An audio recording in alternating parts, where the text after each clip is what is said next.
This video will demonstrate the push technique that can be used to treat food impaction in the esophagus. The case that will be presented is a 64-year-old woman with recurrent food impaction with one previous episode 6 months prior that was treated with the push technique.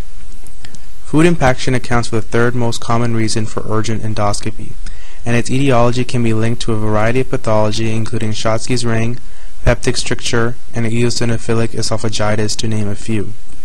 There is a male predominance of roughly 1.7 to 1.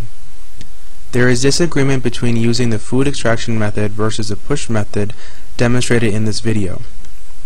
Current ASGE guidelines recommend the use of an overtube to facilitate the extraction of the food bolus through multiple passes of the endoscope to protect the mucosa and to prevent aspiration.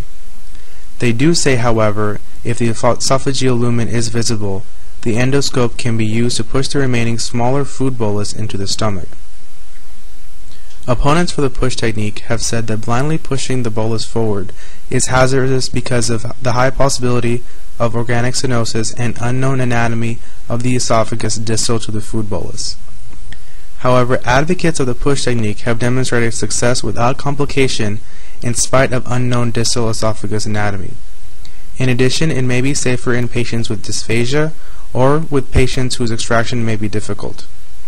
One should mention the risks associated with the push technique, which are the possibility of esophageal perforation and mucosal injury. However, these are common risks that can occur with the extraction method as well. As we can see here, there is a sizable food bolus present in the esophagus.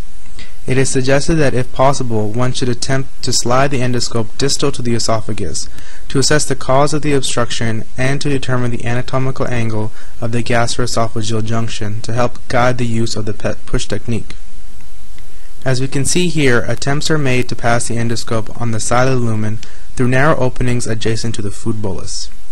This has an added benefit of sliding the food bolus in concert with the endoscope as it's being pushed down the esophagus.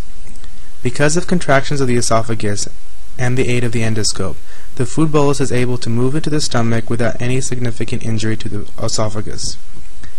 Finally, as we can see, the food bolus has now entered the stomach. Upon retroflexion, we can see that the patient has a Schatzki's ring at the GE junction, which is most likely the etiology behind the food impaction.